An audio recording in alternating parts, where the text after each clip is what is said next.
morning. How are you guys today? I hope you're excited about day 2 of our 10 steps to real food and a healthier you.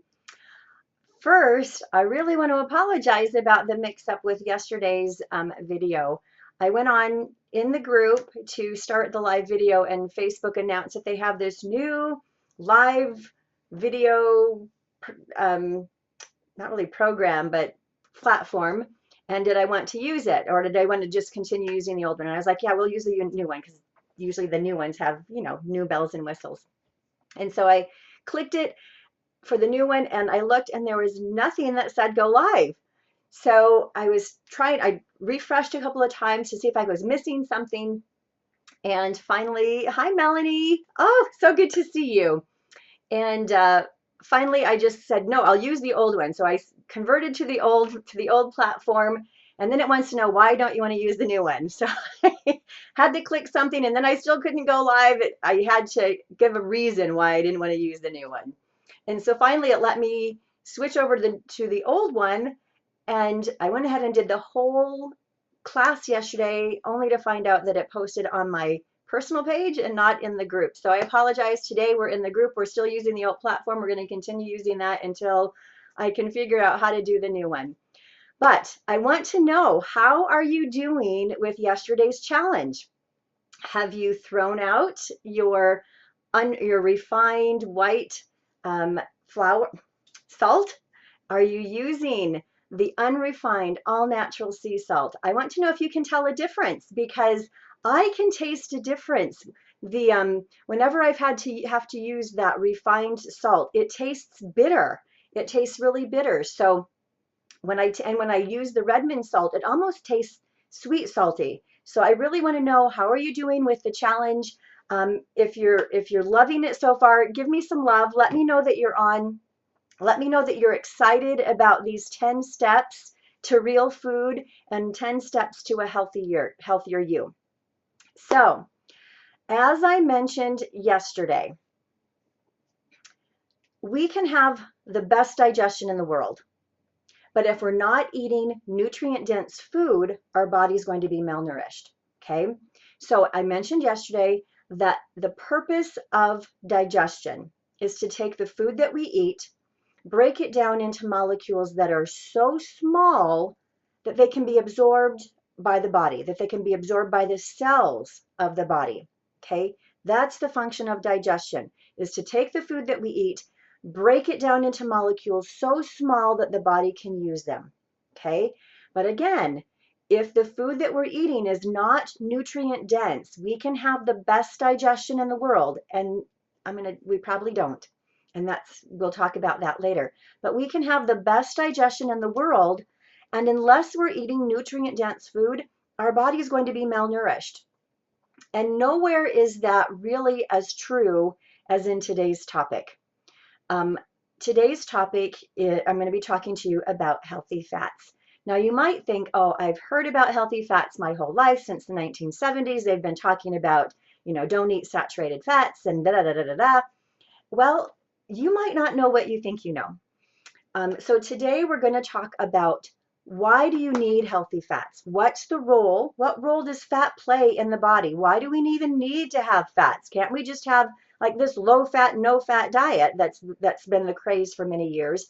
Why do we need fat? So we're going to talk about fats, why we need fats in the body. We're going to talk about the difference between a healthy fat and an unhealthy fat. Now, I'm not going to talk about good fat and bad fat, because the reality is, with very few exceptions, there are a few exceptions, fats are really not good or bad. It's just that we want them to be in balance. And I'll talk about what that balance is in a little bit here. So we're going to talk about what role fats play in the body. We're going to talk about the difference between a healthy fat and an unhealthy fat. And we're going to talk about where we get healthy fats. So if you're excited, if you're just joining on, give me some love, say hi, let me know that you're there, and we can get started. So one of the things that fat does in the body is provide a source of energy, okay? Now, you've probably heard before that fat really isn't good for the heart. And that's not true. That's really not true. In fact, when you think of fats, I want you to think of starting a fire, okay? And when you start a fire, if you want a fire that burns hot and that burns long, you put logs on, right? If you want a fire that's burned up really quick, maybe to get started, you'll throw some kindling on, because kindling, lights up really quickly, but then it also kind of dies down really quickly. It gets hot and then it dies down, right? So fats are like those logs on the fire. They give us a long source of energy for the body. And the heart really needs that. If you think about it, the heart is a muscle that's constantly working and constantly pumping, and it needs that long, steady source of fuel. It's not going to do very well on a lot of kindling, okay? And carbs are the kindling. So when you're eating a lot of carbs and not a lot of fats, you're giving your body a lot of kindling, which means you get a burst of energy and then it dies back down. So you have to keep giving it bursts of energy. You may have noticed that when you're not eating a lot of fats and proteins, you're getting those bursts of energy, but then it drops, right? Well, those healthy fats are like the logs on the fire, and our heart really needs that log. So one of the things that fats do for us is provide us with a good source of long burning energy. They give us that stamina to keep on going. Okay. Another thing that fats do is that they're building blocks for every cell membrane and for our hormones. Okay, so every cell of the body, okay, if you envision this as a cell, every cell of the body is made up of a phospholipid bilayer. Okay, so bilayer means it's got two layers, top and bottom, all the way around the cell. Okay, and it's made of fats, and it uses the fats that we eat. The body uses the fats that we eat to build those cells, because our cells are constantly regenerating, right? Some cells regenerate in 1 to 3 days, some take longer, but our cells are constantly regenerating in our body, and our body takes the fats that we eat and uses what's available to create those cells. Okay, so some fats, there's a difference between a fat and an oil, and the difference really is whether it's solid at room temperature. Okay, but in the body there's saturated fats and there's unsaturated fats. Okay, and the unsaturated fats typically tend to be a little more flaccid, a little more fluid, and the saturated fats create a firmer cell membrane. Okay, well, it needs to be both. You need to have both saturated fats and unsaturated fats in order to create a cell membrane that does what it's supposed to do. Now, let me give you some examples here. If you're eating a lot of saturated fats and very little unsaturated fats, very little monounsaturated, very little polyunsaturated, you're eating a ton of saturated fats, your body's going to use a bunch of saturated fats to create this cell that then has a very firm membrane, that has a very firm membrane. And if it's very, very firm, because you don't have a lot of unsaturated or polyunsaturated or monounsaturated fats, if it's very, very firm, it makes it difficult for the cell to intake nutrients and release toxins, release waste, okay? So you do need some saturated fat. You also, though, need the monounsaturated and the polyunsaturated, but not too much, because if you don't have enough of the saturated fats, you have a cell membrane that's very flaccid and that has difficulty maintaining shape and form, which means that they can actually kind of fall in on themselves. And you don't want a cell that does that, okay? Because then it doesn't create, cells don't create good tissue, which don't create good organs, okay? And then it goes on from there. So you need to have both the polyunsaturated, the monounsaturated, and the saturated fats in order to create this membrane that actually is going to perform properly. Okay, now healthy fats also help us absorb those wonderful fat-soluble vitamins like vitamin A, vitamin D. Without fat, you can't absorb vitamin D, vitamin E, vitamin K. You need healthy fats not only to provide those vitamins, but in order to absorb those vitamins.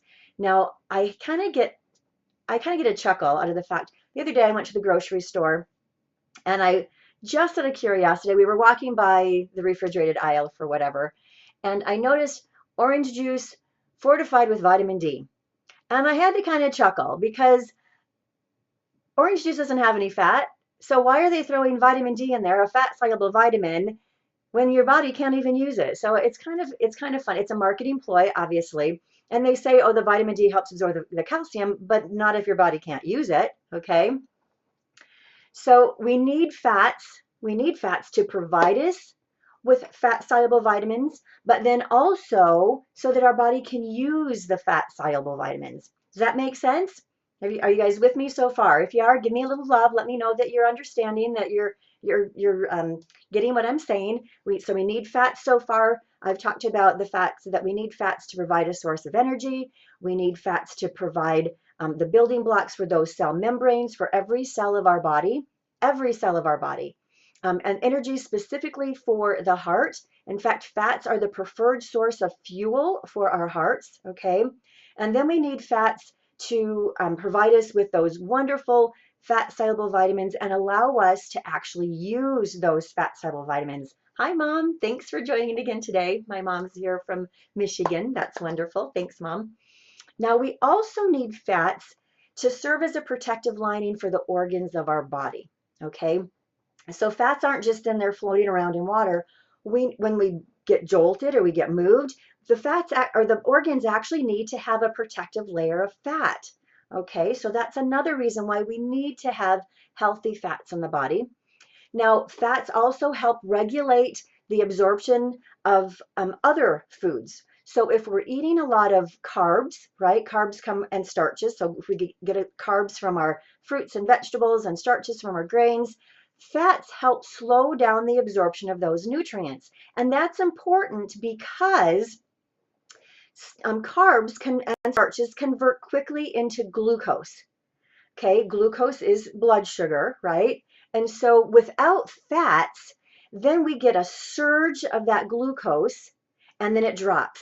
Well, when we have healthy fats with our carbs, it slows down and moderates the absorption in the body of the glucose. Okay, so it actually helps us have a longer sustaining source of fuel. Okay, now one other thing that's really kind of interesting is that when you eat healthy fats, it creates, okay, so you eat healthy fats, it goes down the esophagus, it goes into the stomach, continues the digestion process in the stomach, it comes into the duodenum, the first part of the small intestine, and when the body recognizes that there's fats, it signals the release of cholecystokinin, or CCK.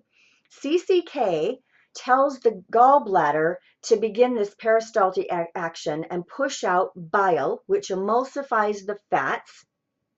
It also signals satiety in the brain. CCK signals the gallbladder to release bile, but it also signals the hypothalamus to say, I'm full. So when you have fats, when you have a good supply of healthy fats, you actually get full faster.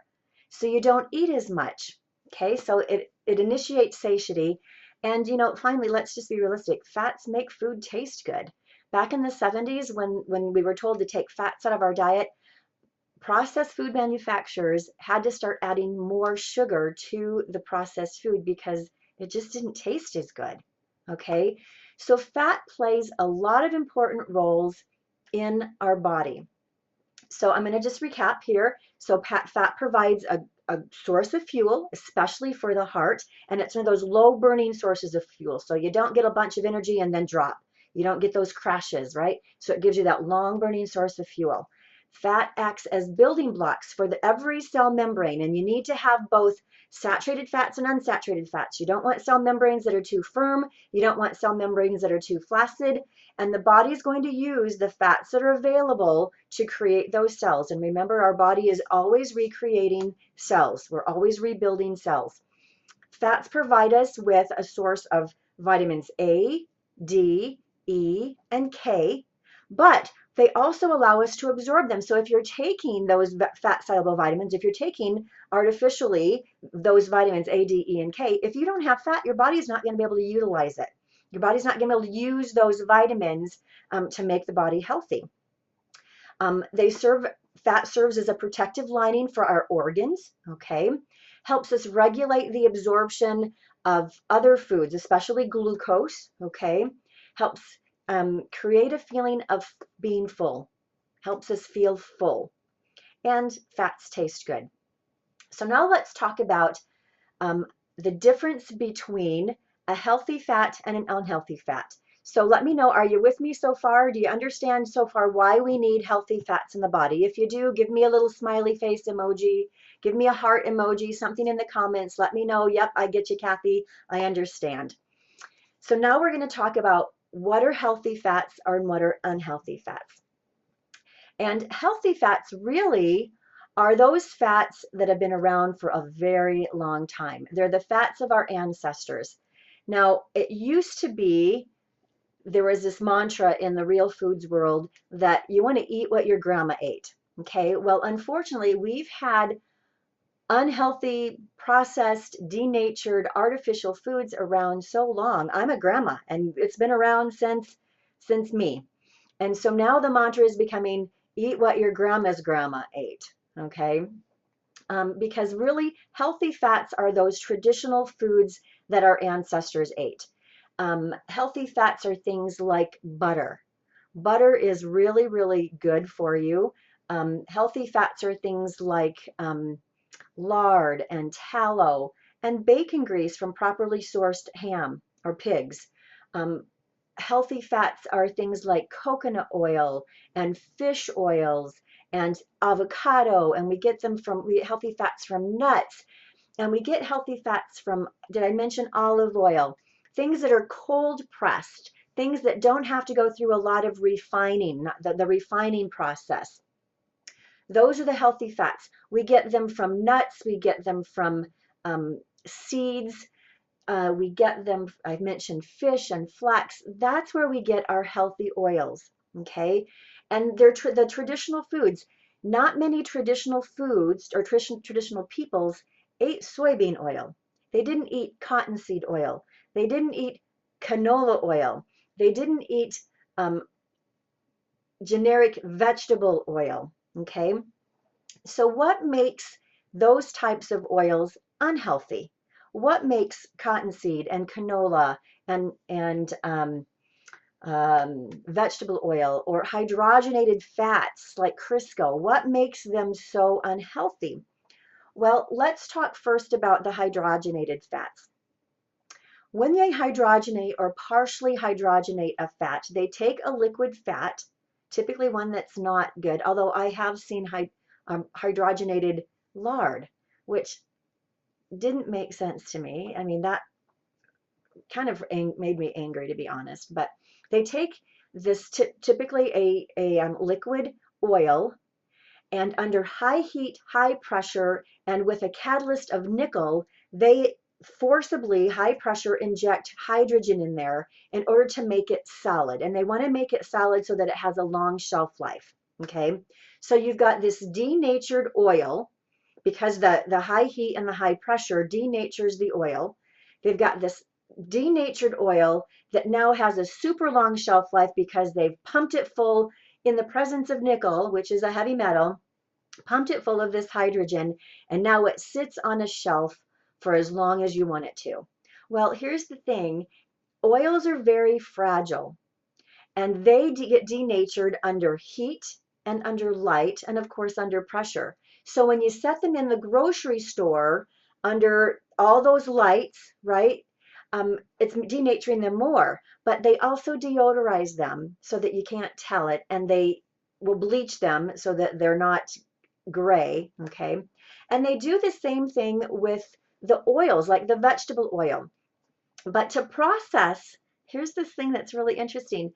To process vegetable oils, to get an oil out of a soybean, or to get an oil out of a cottonseed, or to get an oil out of a rapeseed, which is where we get canola oil, they have to use chemicals to extract them because you can't really press them and get much oil, if any, right?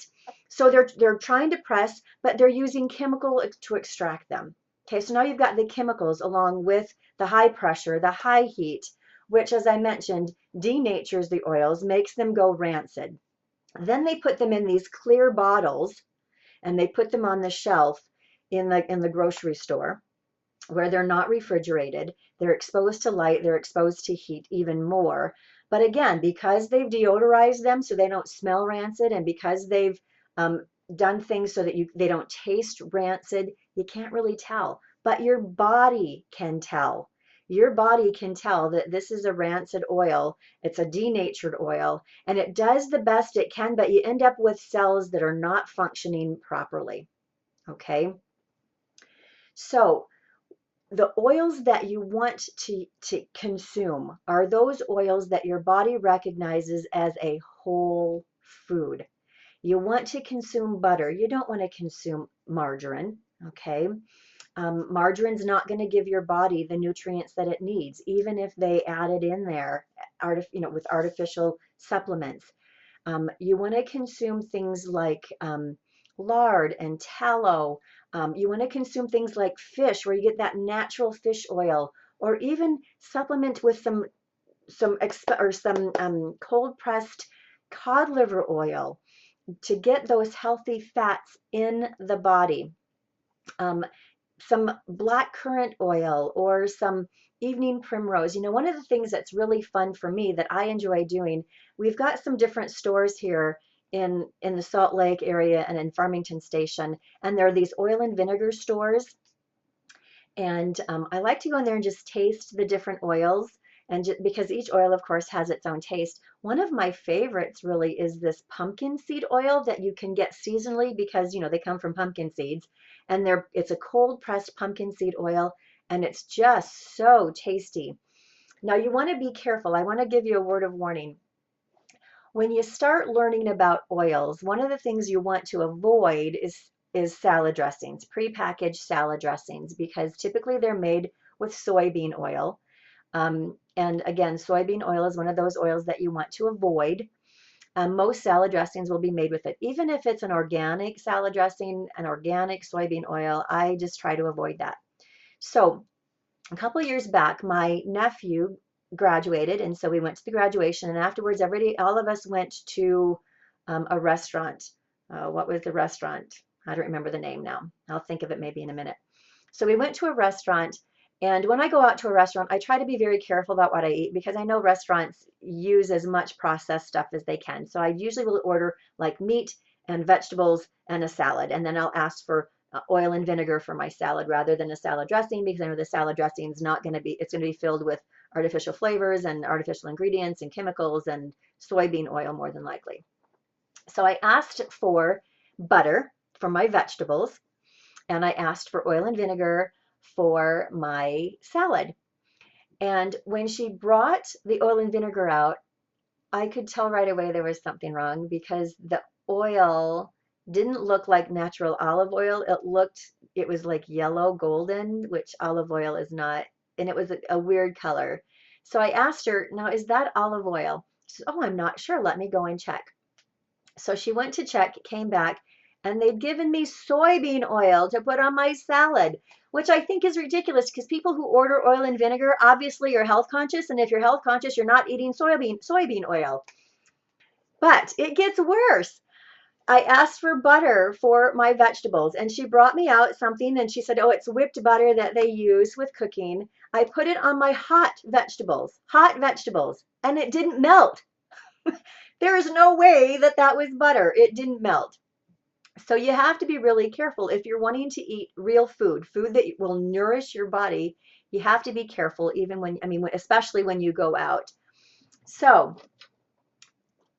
we've talked about why your body needs fats, right? Why your body needs healthy fats. We've talked about the difference between a healthy fat and an unhealthy fat. We've talked about some sources for healthy fats.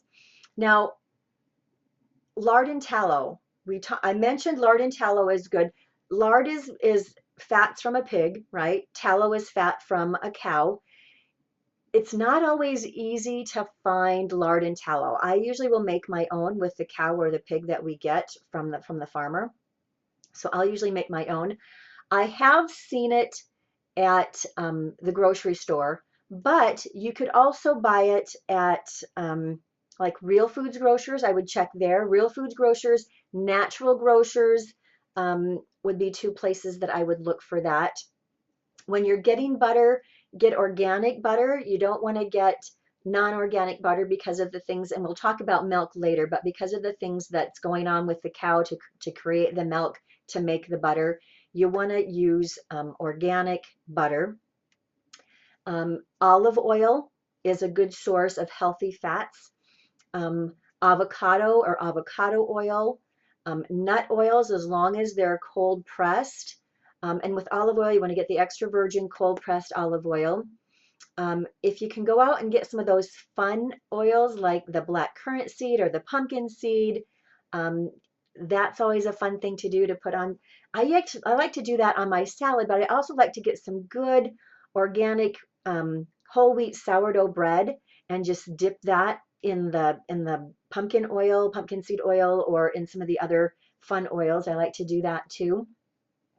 So we've talked about sources, nuts, avocados, seafood, especially salmon is really good. Make sure that you're getting wild caught salmon and not confinement salmon, and I'll tell you why.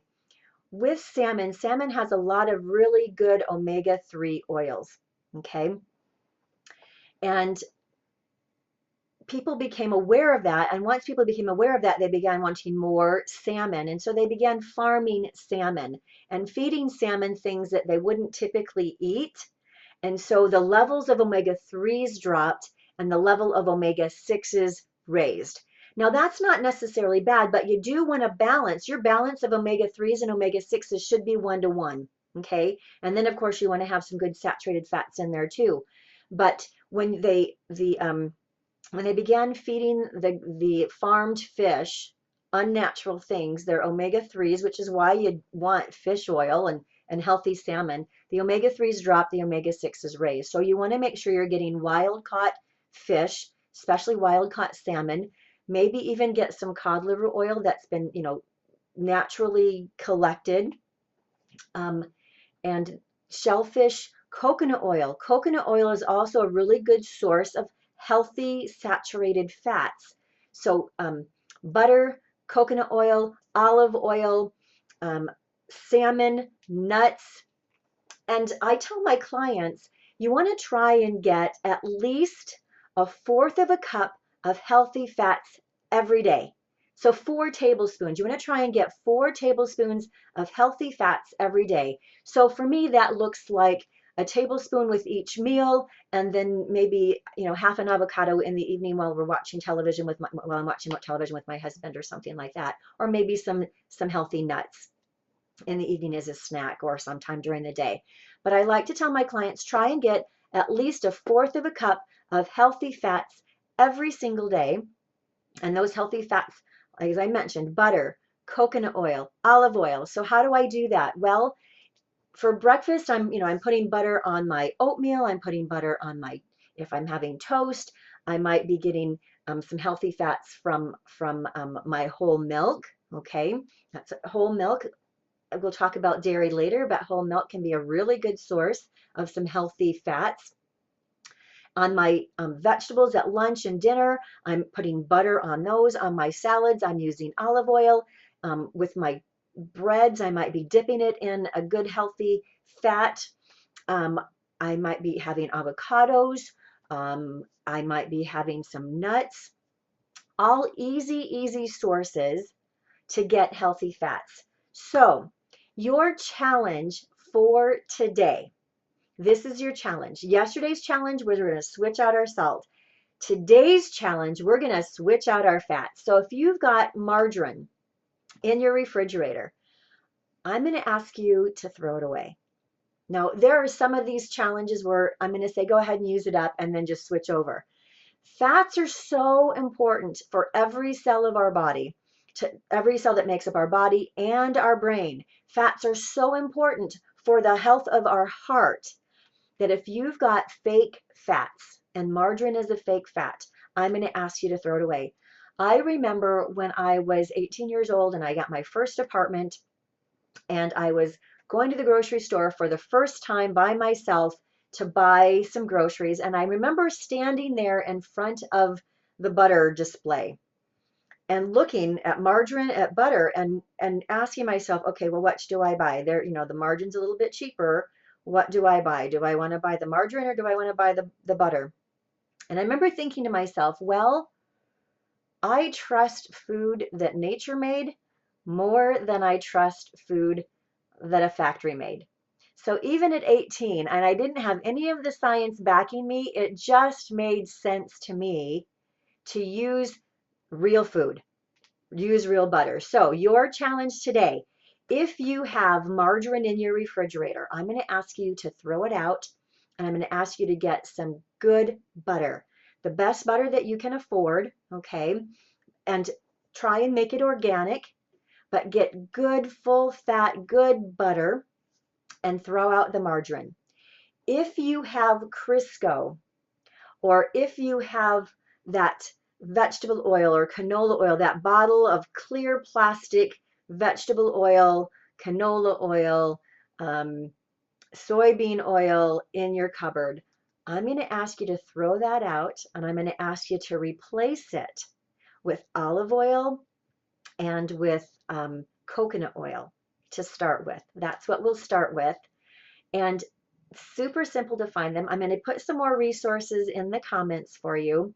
It's easy to find though butter. I mean, butter is going to be an easy one for you. Coconut oil shouldn't be too hard. And olive oil should be an easy one too. If you have questions on how to use those, put them in the comments, okay? So I'm going to give you an example here. If you're using Crisco to fry with, or you're using liquid oil to fry with, I'm going to suggest that you swap that out for either lard, tallow.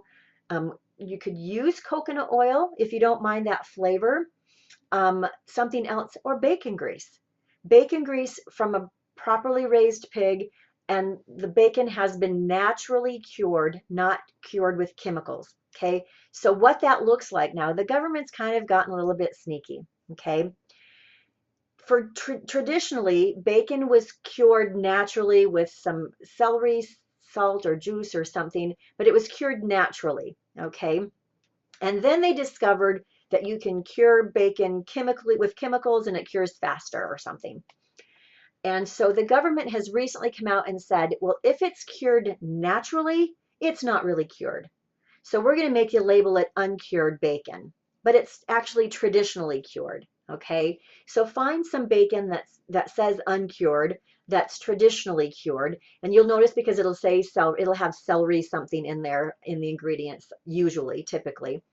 And when you fry that, collect the bacon grease. You can use bacon grease to fry with, and from a naturally raised pig, it's actually very good.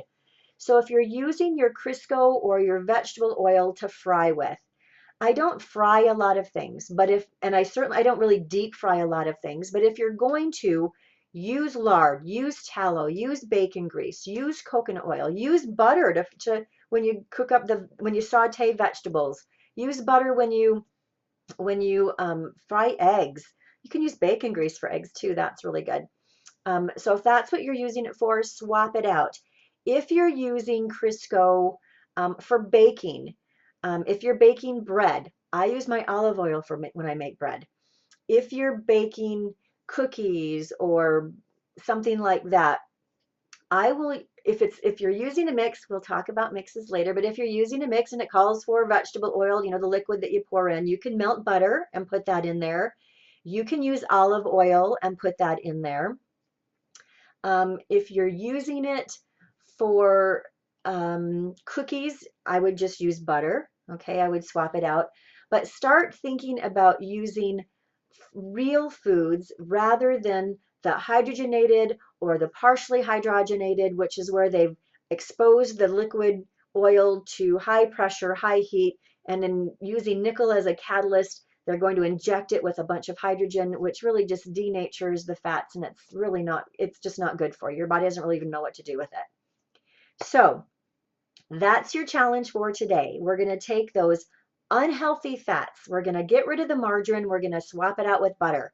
We're going to get rid of the vegetable oil. We're going to get rid of the Crisco, and we're going to swap it out with, and I'm going to ask you even get rid of some salad dressing, because your salad dressing is going to be filled with soybean oil and artificial flavors and artificial colors and other chemicals for preservatives. Okay, swap it out with coconut oil, with olive oil, and if you want to be daring, start taking some cod liver oil, getting that healthy fat in your body. And maybe even, go to one of those oil and vinegar stores and sample some of those other oils. Make sure they're cold pressed, okay, because you don't want them to be expeller pressed. You don't want them to be expressed with chemicals. But that's your challenge for today. Today is day 2 of 10 steps to real food and 10 steps to a healthier you. So 10 steps to real food and a healthier you. Step number 2 is we're swapping out our oils. We're getting rid of the butter and the artificial, or we're keeping the butter. We're getting rid of the margarine and all those fake fats, and we're bringing in real traditional fats and oils that people have been using for hundreds and hundreds of years to maintain health. And we're going to use those healthy fats as building blocks for every single cell of our body. We're going to use those healthy fats as a good source of fuel for our heart. We're going to use those healthy fats to provide us with natural sources of vitamin A, vitamin D, vitamin E, vitamin K, and we're going to use those healthy fats not only to provide the vitamins, but to allow our bodies to absorb them and use them. We're going to use those healthy fats to help us feel full. So when you're eating healthy fats, in fact, here's one thing, another tip. I'm sorry that I should have put this in earlier, but I want to make sure I mention this. If you crave McDonald's French fries, if you crave fat, if you crave those deep fried whatever, that's an indication that your body is low on the really good healthy fats that you need. So if your body's craving fats, don't go to McDonald's. Give it the butter, give it the olive oil, give it the lard, the tallow, the bacon grease, the coconut oil, the avocados. Give it those healthy fats, and you'll be surprised. You will stop craving McDonald's French fries or whoever French fries you crave. You'll stop craving those deep fat fried foods because your body will have the nutrients that it needs. And so we're going to use the healthy fats to create a feeling of fullness and to create health for every cell of our body and for our hearts. So if this makes sense, if you guys are excited, if you're willing to take the challenge, give me a little heart emoji. Give me a yes, I am. Give me a thumbs up emoji. Something to let me know that you're on board, that you're excited about step 2 of 10 steps to real food and 10 steps to a healthier you. This is Kathy Atkinson. I'm looking forward to seeing you tomorrow for step 3 right here in the group at 10 o'clock. So you guys have a wonderful day. It's good seeing you. Thanks, Mom. Thanks, Melanie. Thanks, everyone, for joining in. And I will see you tomorrow. Bye-bye.